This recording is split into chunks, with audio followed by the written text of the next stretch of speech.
Vamos lá. Eclesiastes 3,14. Quero ler junto com vocês.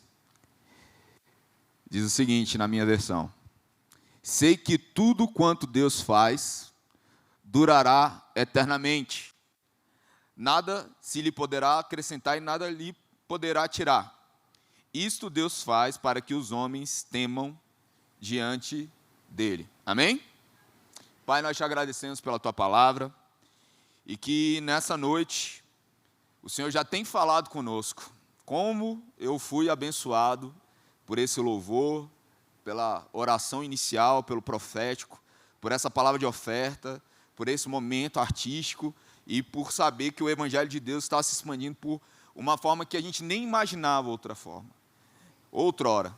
E que nessa noite o Senhor se mova através de mim, com liberdade, e fale ao seu povo a respeito do legado deixado por homens de Deus e pelo Senhor para nós, para que a gente possa honrá-lo, Senhor. Que o Senhor fale conosco e que o Senhor tenha liberdade nessa noite, em nome de Jesus. Amém? Sabe, eu fui criado num contexto, e isso era muito comum na minha adolescência, na minha infância. A minha primeira professora de escatologia foi minha mãe. E ela tocou um terror em mim. Então eu ia para o supermercado, e quando minha mãe sumia, eu achava que ela tinha sido arrebatada. Porque eu tinha convicção de alguém que ia para o céu era minha mãe. E tinha uma convicção que eu tinha que talvez eu não fosse. Então eu fiquei. Então a primeira professora de escatologia que eu tive foi minha mãe. E ela falou para mim que na eternidade eu não a conheceria, que na eternidade você não tem como se lembrar das coisas da terra, porque você, caso se lembrasse, você ia sentir a dor de pensar que alguém que você queria que estivesse lá não estaria. Então, para te poupar disso, Deus ia fazer um negócio do Men in Black, assim, apagar nossa memória, né? E isso me gerou um terror, cara, porque eu ficava morrendo, assim, cara, eu vou aproveitar minha mãe enquanto eu estiver aqui, cara, porque, sei lá no céu eu não vou lembrar dela, mesmo que a gente vá para o mesmo lugar, que eu espero que a gente vá. Só que foi gerado um negócio, além disso, de que tudo ia ser destruído e que a gente não tinha nada a fazer, de que não existia um futuro a construir. E sabe, quando eu olho para as Escrituras, eu não consigo ver o nosso Deus trabalhando com uma ideia de que tudo vai ser destruído e não vai ter continuidade. Quando você olha para a Bíblia, eu tenho um pouco até de resistência com algumas pessoas que fazem uma cisão entre o Novo e o Velho Testamento, como se um não completasse, como se um não tivesse caducado. E, de fato, a gente não precisa sacrificar animais. Isso aí realmente passou. Jesus é o sacrifício perfeito, amém, gente? Tem coisas realmente que não são para a nova aliança, porém, existem coisas eternas na palavra de Deus. Eu lembro de uma conversa que eu tive com o Daniel Silas, e ele nem sabe os efeitos que tiveram essa conversa, que ele falou sobre pregações que atravessam os séculos. Pregações que, por mais que passem o tempo, elas continuam reverberando. E quando ele falou isso para mim, e eu acho que, não sei nem se ele tem noção do efeito que isso gerou em mim, eu entendi que eu não deveria pregar para dar uma resposta simplesmente para esse tempo. Então eu deveria pregar aquilo que é eterno. E olhando para homens como Charles Spurgeon, olhando que é considerado o príncipe dos pregadores, olhando para homens como John Wesley, Charles Finney, você pega os textos dele e parece tão de agora, sendo que são de séculos anteriores. Eles não estavam ali para dar uma resposta para um momento de epidemia ou uma circunstância política. Eles estavam ali para trazer a resposta eterna conquistada na cruz do Calvário e anunciada desde o Éden. E por isso esses homens atravessam os tempos. E isso me levou a um lugar de arrependimento. Porque eu vi quantas vezes eu estava trazendo uma resposta só para um momento, para uma circunstância. E eu não estou dizendo que a gente não tem que trazer. Mas a verdade é que se a gente quer construir algo que não acaba em nós, nós precisamos estar fundamentados naquilo que é eterno. Naquilo que veio antes de nós e vai permanecer depois de nós. E sabe, alguns de vocês talvez já estivessem aqui quando eu preguei de legado, outrora. E eu lembro de um momento onde eu estava em oração com Deus. E sabe, eu não achei essa definição em lugar nenhum. Foi no meu momento de oração. Então, se for uma heresia, me perdoe a heresia. Mas eu lembro de um momento de oração onde a gente tem herança e legado como um sinônimo. Só que naquele momento de oração, Deus trouxe uma distinção para mim. Porque herança é algo que te deixa à frente.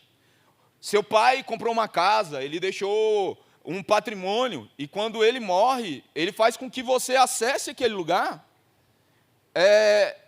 muito mais avançado, porque você não precisa começar do zero. Alguém te entregou algo para onde você pode ir. E a Bíblia diz que nós somos herdeiros de Deus e co-herdeiros com Cristo, amém, gente? Ou seja, existe um patrimônio deixado por Deus, existe uma herança deixada por Deus para nós. Só que eu lembro que naquele momento de oração, Deus falou assim: legado é a respeito de algo que eu deixo nas pessoas.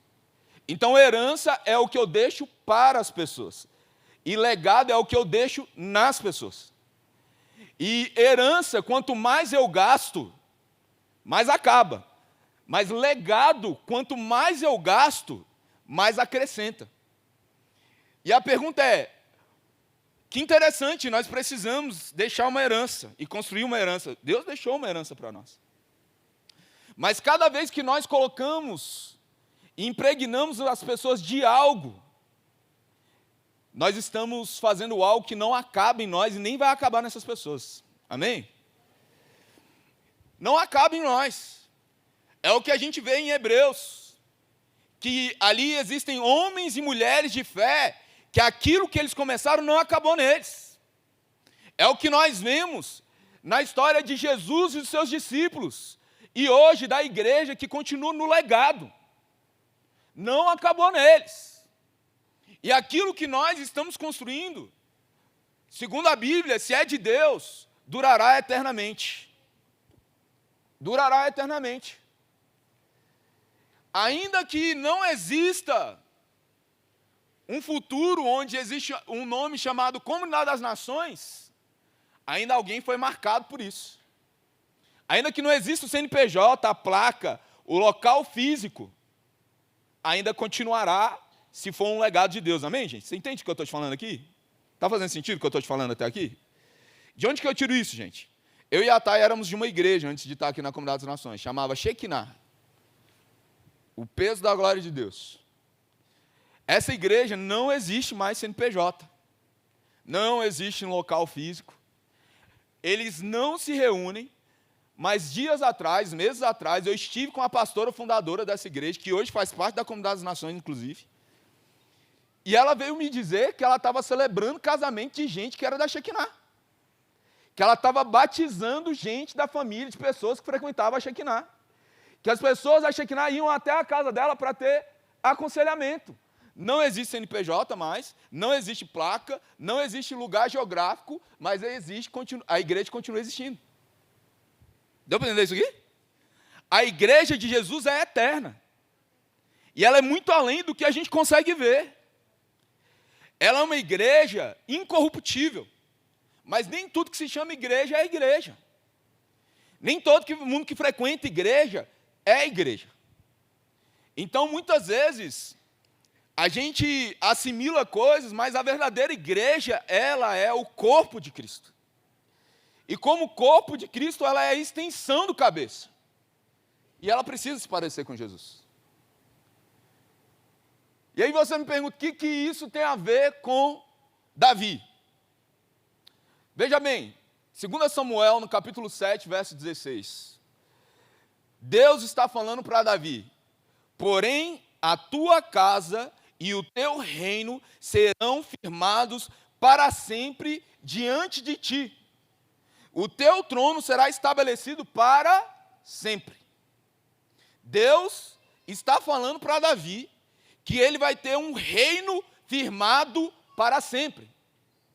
E que o trono estabelecido vai ser também para sempre. Sabe por que Deus falou isso para Davi?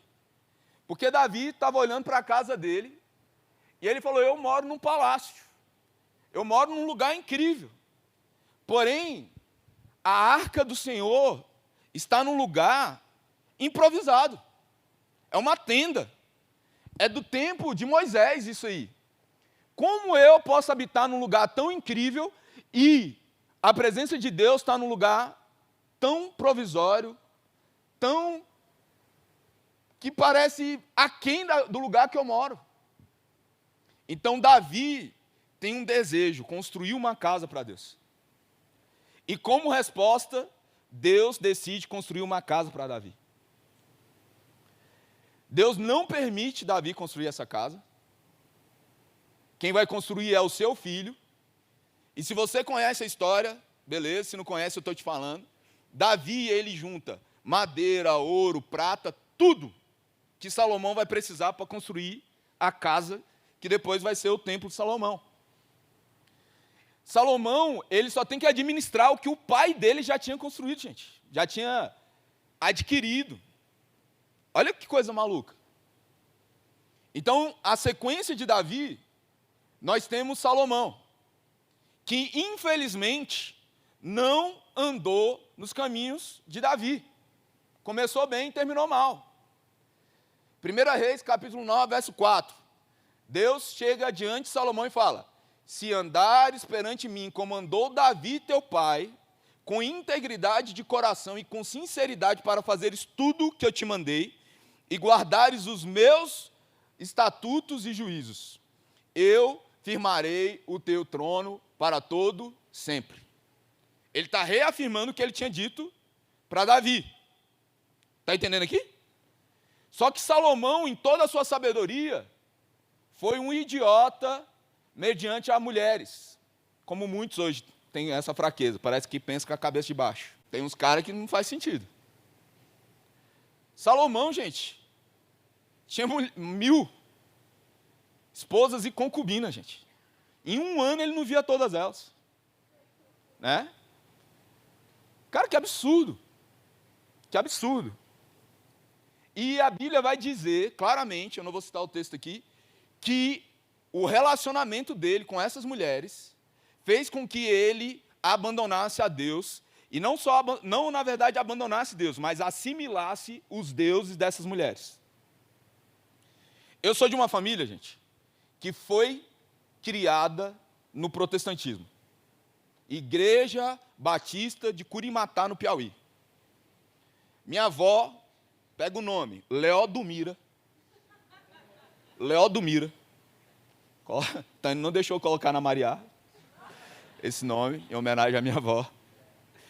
Se converteu porque minha bisavó já era crente, casou com um crente, e ela estava na festa de casamento, e no meio da festa de casamento, um ex-affair dela lá chamou ela para dançar, e meu avô era um fleumático, e deixou. Ela ficou com tanta raiva que ela falou: também nunca mais vou dançar. E aí se converteu, para nunca mais dançar. Imagina minha avó vendo, descobrindo que tem um neto pastor e sou eu. Tu imagina o trauma?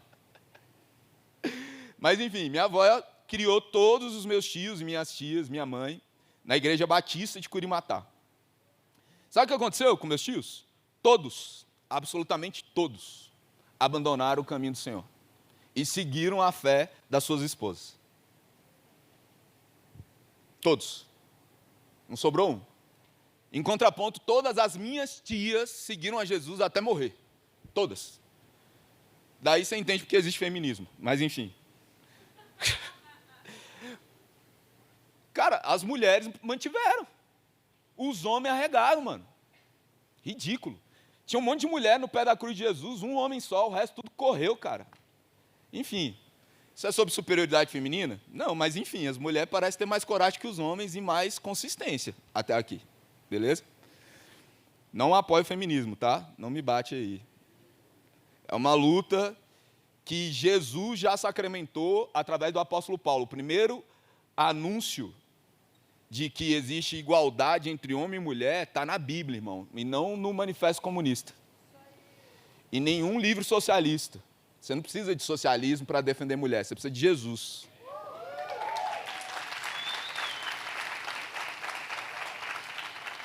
Ai, a Bíblia é patriarcalista, a Bíblia é misógina. Mano, Jesus deixa uma mulher ser discipulada por ele, mano. A mulher, o escândalo de Marta, um dos escândalos de Marta, é porque tinha uma mulher sentada no lugar que só homem podia sentar aos pés de Jesus sendo discipulada. A primeira pessoa a ter o anúncio de falar assim, ó, vai lá e diz que eu ressuscitei, e se cumpriu, foi uma mulher. E se a Bíblia fosse manipulada, tinha colocado um homem ali, porque mulher não era testemunha que devia se ouvir, tá? Então Jesus é ele que empodera a mulher. No Velho Testamento tem livro de Ruth, de Esté, enquanto lá na Grécia, que todo mundo celebra, o pensamento grego, as mulheres estavam sendo escorraçadas, irmão. É cada coisa que o povo acha que é superior, né? Igualdade está em Gálatas, tá? Primeiro anúncio de igualdade entre homem e mulher está no livro de Gálatas. Não há homem nem mulher, todos são iguais perante Deus. Acabou, você não precisa de socialismo. Você não precisa de nada dessas ideologias. E não é só o socialismo, não, é qualquer um dos ismos aí, tá bom? Qualquer ismo é fake, tá? É só paródia. Se apropriou indebitamente de valores que são nossos. E aí cada um pegou um pedaço que fica querendo dizer que é a verdade. A verdade, meu irmão, é Jesus, ponto. Você não precisa de mais nada além do Evangelho. Beleza? Bitolado mesmo, sou. Tá bom? Salomão, ele se deixou levar pelas mulheres, ou seja, isso é muito antigo. E quantos têm cedido à cantada da serpente, de ser alguém que acha que por ser incrédulo é mais inteligente, por adotar uma agenda de militância é mais inteligente, ou mais salvífico. Aquele que salvou o mundo se manifestou, irmão, e ele já salvou o mundo, você não tem mais o que fazer não, irmão, você tem que se submeter e fazer com que as pessoas saibam disso. Tudo, não existe um espaço quadrado nesse mundo que não pertence já a Jesus Cristo, irmão. Só que nem todo mundo tem consciência disso. Então a gente precisa que as pessoas se conscientizem da verdade, já existe um rei. O anúncio do Evangelho é, existe um rei que vai governar com paz e justiça, e o aumento do seu governo é paz sem fim. E o aumento do governo dele está sobre a nossa obediência, sobre a nossa fidelidade à palavra dele. Então a gente muitas vezes se deixa distrair, mas a gente está vendo aqui que Salomão, o homem mais sábio, se dobrou, cara. Você acha que você é muito inteligente para não se dobrar? É por isso que a gente fica com a orelha em pé, irmão, quando alguém aparece dizendo que está arrumando um namorado, uma namorada, e fala, mas de onde que é? Qual é? Como é que é? Acredita em quê? Gente, são 25 anos, cara. É cada coisa. E o pior, tem crente juntando com um crente que o outro desvia o outro. Mas é muito doido. E deixa eu te dizer, mais fácil do que você trocar de Deus é assimilar outros deuses, mas o nosso Deus é o único Deus verdadeiro, ele não aceita concorrência. Tem gente que é time de futebol. Não vou falar do Flamengo hoje, não. Time de futebol, trabalho, relacionamento, muitas coisas tentam concorrer. O entretenimento, gente, muitas vezes tira o tempo que você devia estar tendo seu devocional com Deus. Não é só coisa ruim não, cara. Enfim, Salomão não seguiu o caminho do Senhor, em consequência, seu filho posteriormente decide não escutar os anciãos, e a gente precisa ter essa conexão geracional entre a velha geração e a nova geração, porque aqui nós temos Roboão que, ao invés de ouvir o conselho da sabedoria daqueles que já tinham experiência, ouve os seus amigos. Será que você se identifica com isso? Seus amigos lá falando um monte de patota e você, ai, que coisa inteligente, ele é muito mais legal, meus pais estão ultrapassados, pastor Vini com essa cara de moleque, mas tem quase 40 já, nem sabe do que está falando. Senta, meu filho. Roboão racha o reino, gente, um reino que estava na sua máxima potência, máxima economia, divide, reino do norte, reino do sul, mas veja algo, Davi, ele se torna um padrão de quem acertou, velho. Ele virou um gabarito. Então, por exemplo, você vai ter o rei Asa, em 1 Reis, capítulo 15, verso 13. Sabe o que vai dizer lá? Fez o que era reto aos olhos do Senhor, como Davi, seu pai. Era pai dele direto?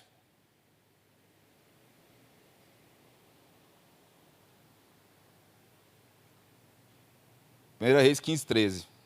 Devo ter anotado errado. Asa é um deles. Josias fez o que era reto perante o Senhor e andou em todo o caminho de Davi, seu pai. Ezequias, e fez o que era reto aos olhos do Senhor, conforme tudo que fizera Davi, seu pai. A gente tem de todos os reis de Israel, 3 reis que recebem o Davi como gabarito. Segunda, 18. Segunda Reis. Então é Segunda Reis 15, 13, não é não? É 18 mesmo? PP agora está fazendo teologia na Faculdade das Nações, já está. 1 Reis 18, 13, que ele falou que está, do Asa, né? Não precisa pôr aí não, depois você confere. Então a gente tem Asa, Josias e Ezequias. São 3 reis que foram colocados no gabarito de Davi, beleza? Então o que acontece? Davi se tornou um padrão a ser seguido. E aí olha só, Jeremias 33, 17, esse está certo. Porque assim diz o Senhor, nunca faltará a Davi um homem que se assente no trono da casa de Israel, beleza? Deus falou quanto tempo? Nunca. Falou que o reino dele ia ser estabelecido para todo sempre. Que ia haver sempre alguém no trono, quanto tempo? Sempre. Sempre, nunca. Ou seja, Deus falou?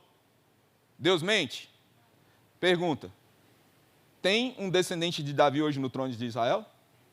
Netanyahu? É descendente de Davi? Não, estou falando lá em Israel. Nação, tá? Estado Nacional de Israel. Tem algum descendente de Davi lá, você acha? Quem acha que sim? Levanta a mão, pô. Quem acha que não? Quem não acha nada? Quem não tem mão? Pô, dou 3 opções, não levanta, cara. Ai, meu Deus do céu. Deus mente, gente? Não. E como é que isso foi que aconteceu? Será que Deus fez isso acontecer? Bom, nesses dias em que a gente teve a série Segundo o Coração de Deus, nós falamos sobre vários aspectos do legado desses homens. No Alta Voltagem, a gente começou com coração puro. Quem ministrou foi o Gabriel Coelho. Aqui no nosso meio foi o Tiago Yeshua. E foi incrível que Deus ministrou através da vida deles. E eu não tenho dúvida que Davi deixou um legado de ter um coração puro quando você lê Salmo 51. Alguém com a motivação certa. Depois, a gente teve a ministração do secreto. No Alta Voltagem foi o Daniel Mota. Aqui fui eu, porque o Marclay estava dengoso. E sabe, nós não temos dúvida de que Deus ministrou algo e Davi deixou um legado para nós a respeito de como viver o secreto. Um homem que, apesar de ter sido ordenado rei na adolescência, permaneceu fiel e nos seus 30 anos se tornou um grande rei. E nós temos isso nos seus salmos, o quanto de busca e devoção ele tinha ali. No Alta Voltagem a gente teve uma ministração poderosa da Bia. A gente teve que mudar porque a Bia é famosa e ela viaja pelo mundo. Então a gente tem que conseguir lidar com a agenda dela. E é um privilégio, foi incrível que Deus liberou ali. Enquanto aqui nós tivemos o Wallace falando sobre enraizados. E quem conhece o Wallace sabe que a gente teve aulas. Aulas e aulas e aulas. O nosso mestre. O Wallace aulas. Fala, o Wallace aulas. E para encerrar, lá no Alta Voltagem a gente teve enraizados com a Ana Luísa. Cara, com um testemunho incrível. Foi sensacional. E aqui a gente encerrou com a Raquel, em lágrimas.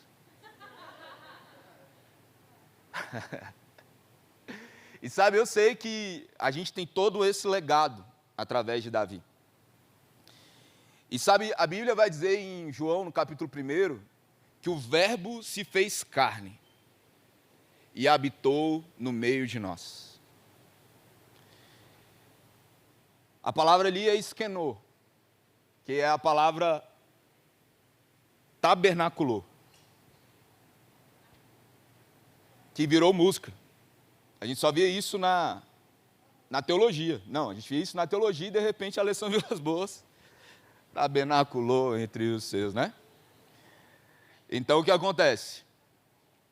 Hoje está meio que massivo, a galera sabe que existe esse lance do tabernaculor. Outrora isso era uma discussão simplesmente teológica. Então, quando Deus promete uma casa para Davi, ele acha que é a casa que foi construída por Salomão, que foi incrível. Mas Deus manifestou algo que Davi não estava mais vivo para ver, e através desse homem Davi, pelo coração dele de construir algo para Deus, ele foi instrumento de Deus para manifestar Jesus. Então, o que eu entendo a partir daqui? Que apesar de ter um coração puro ser incrível, e nós precisamos, apesar de ter um lugar secreto, apesar de estar enraizado, um lugar de contemplação e dependência, que foi liberado através de Davi, o maior legado de Davi foi manifestar Jesus, cara.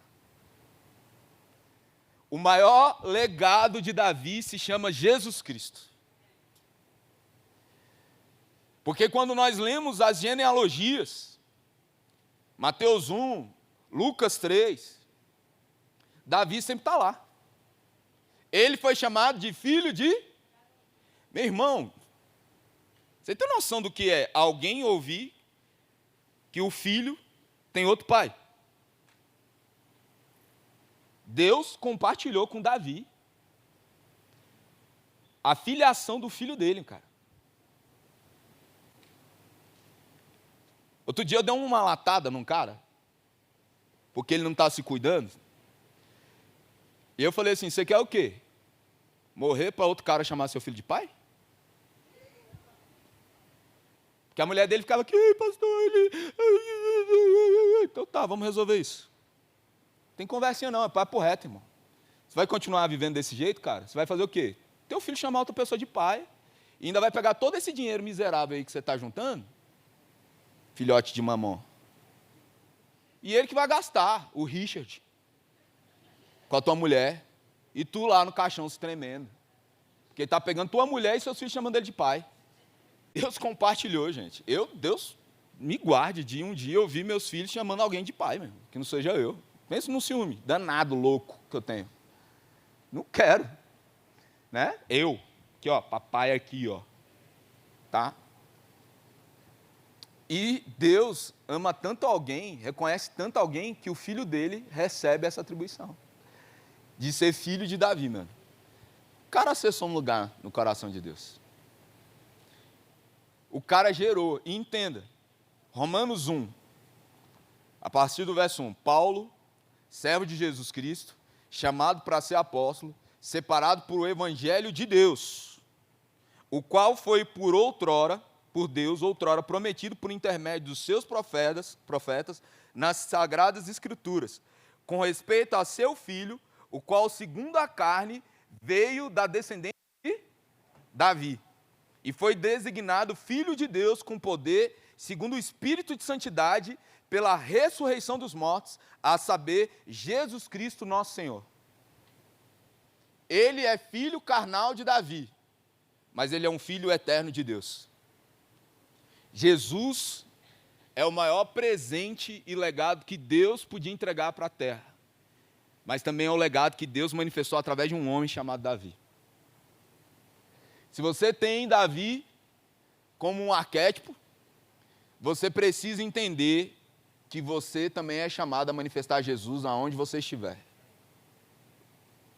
Você não tem mais como ter uma descendência onde você vai ter o Messias, mas o Messias já veio, morreu, ressuscitou e agora habita em nós. E quer se manifestar através de nós.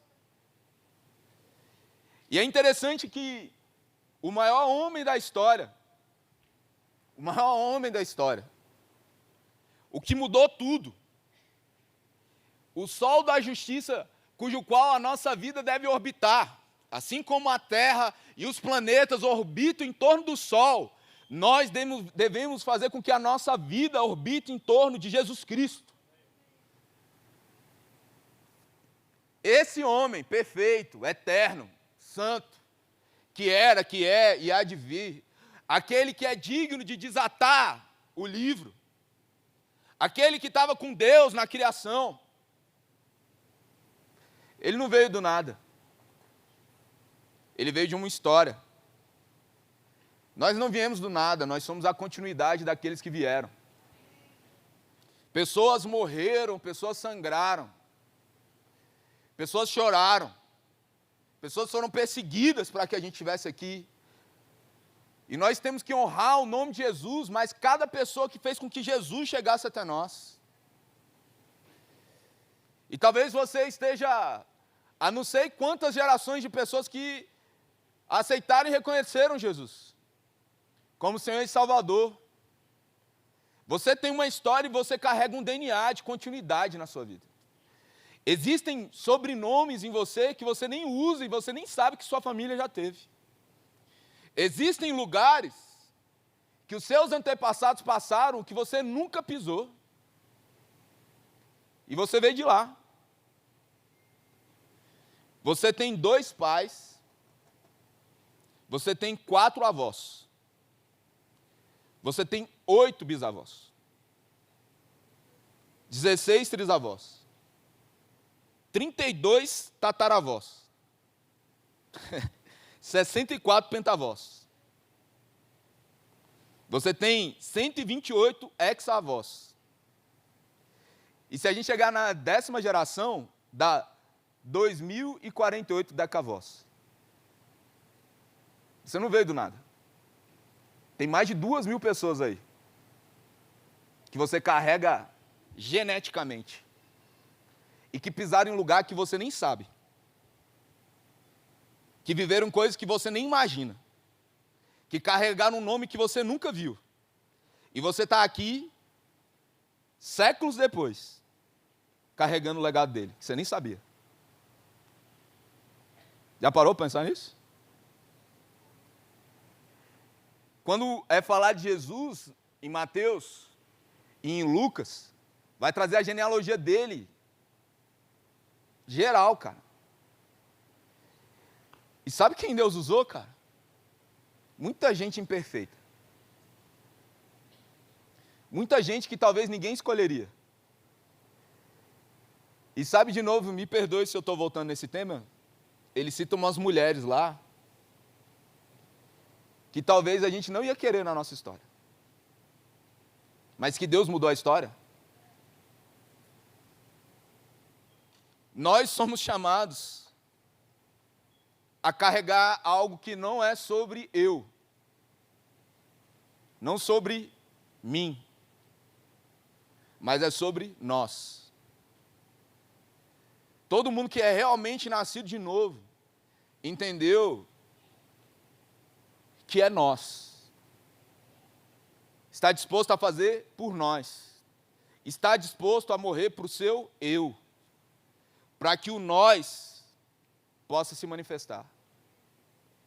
Não é à toa que Jesus nos ensinou a orar, Pai nosso, não meu. Ele é meu Pai, mas Ele é nosso. E Ele precisa ser compartilhado. Então, quando eu olho para a manifestação de Jesus, e Deus, é interessante porque a gente olha para Gênesis e fala, ó, vai vir do descendente da mulher. E era ali, lá onde é Abel, é Caim, é quem? Vem de Noé, e Abraão, e Isaac, e Jacó. E de qual dos 12 filhos? Qual das tribos? E agora Israel foi sitiada, vai para a Babilônia, volta, vai ser um dos macabeus, vai ser um dos fariseus.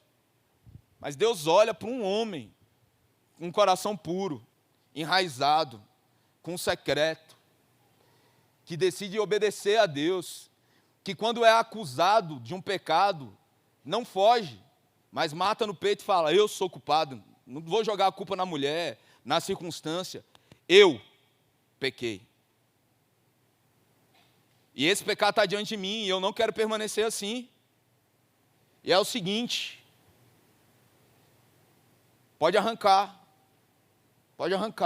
a influência, pode arrancar o poder, o dinheiro, os acessos, mas não aparta de mim o teu espírito. Cara, eu não sei você, quando eu leio o Salmo 51, eu fico... Deu para entender o que aconteceu, cara. Para Deus inclinar o coração para esse cara. Ah, minha desculpa é porque eu sou solteiro, porque eu ainda não passei num concurso, porque eu não acessei um lugar, por causa da família que eu vim, porque eu sou brasileiro. E assim como Davi manifestou carnalmente Jesus na sua geração como legado, ele é o arquétipo de Jesus.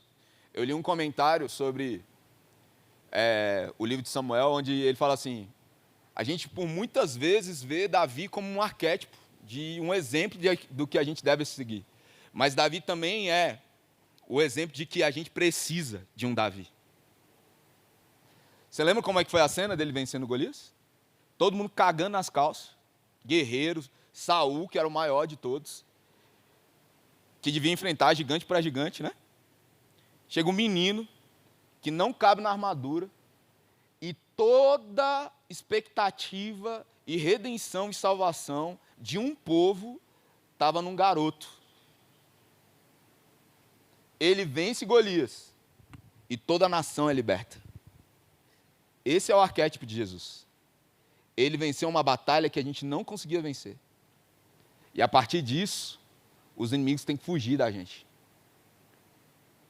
O maior legado de Davi se chama Jesus Cristo. E o maior legado que nós podemos deixar na história é manifestar Jesus em nós, através de nós e na nossa geração e para as próximas gerações. Esse é o maior legado, cara. É ser cristocêntrico. É ser cristocêntrico.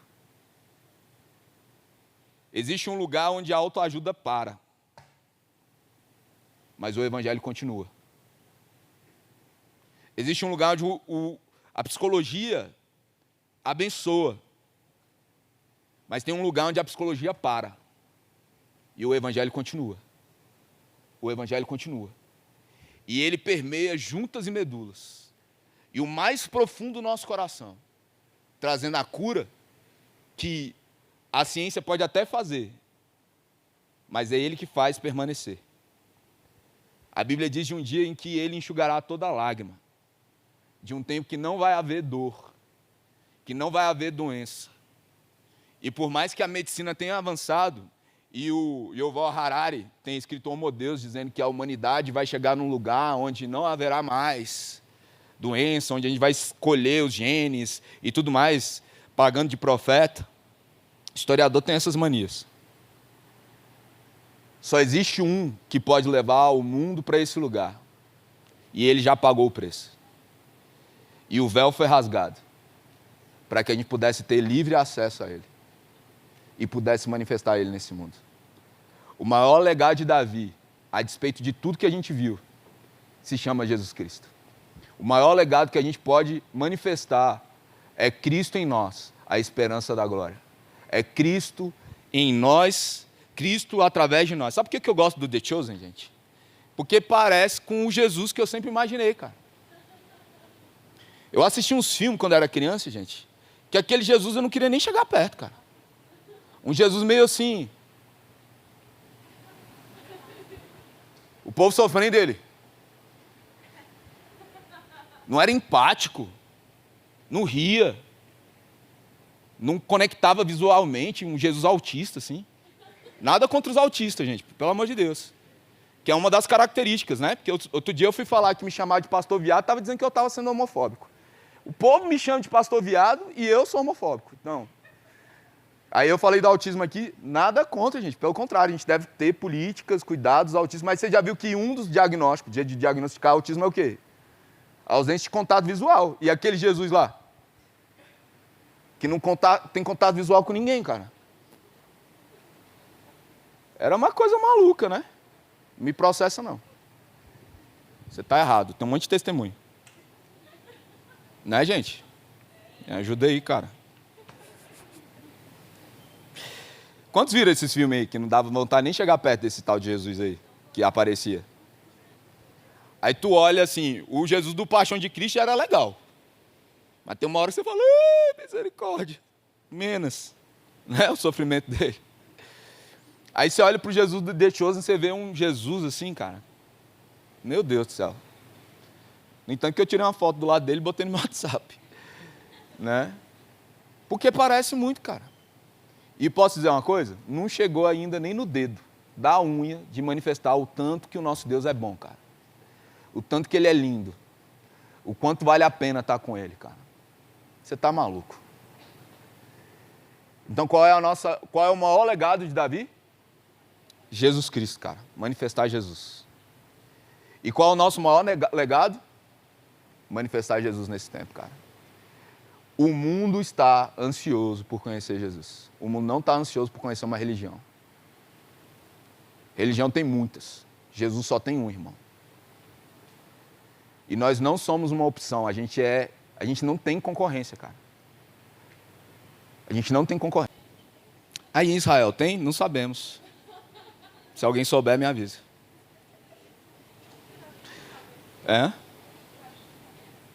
Acontece. Você sabe todas as respostas? Eu não.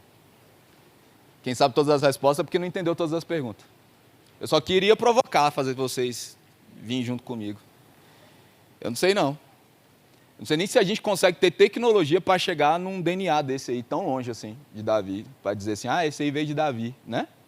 Aqui no Brasil, então, meu filho, você tem um sobrenome aí, se você sabe que seu avô veio de algum lugar da Europa aí, bênção para você. Mas se você acha que você é 100% brasileiro aqui, a gente não sabe nem de onde você veio.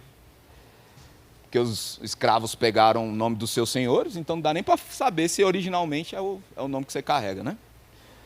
Então aqui é bem difícil no Brasil, tá? Aí em Israel, se você descobrir, você me fala, tá? O povo estava perguntando aqui se eu sabia se tinha algum. Mas Israel nem é reino mais, tá, gente?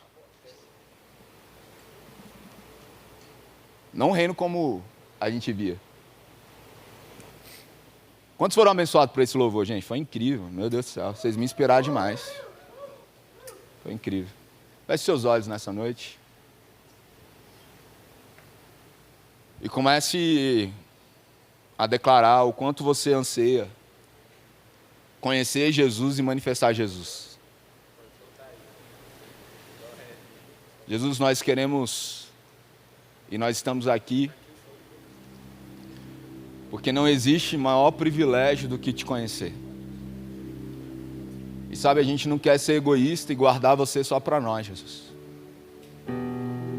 Nós precisamos manifestar o Senhor onde quer que nós estejamos. Existem tantas pessoas procurando o Senhor em lugares que não vão encontrar. Eles têm procurado satisfação em drogas, em relacionamentos, no sucesso, em relações sexuais. Eles têm buscado a satisfação nos aplausos, no reconhecimento, nos acessos, na influência. Mas tudo que eles precisam e anseiam está em Ti, Jesus. Porque não existe nada que o mundo mais precise do que de Jesus.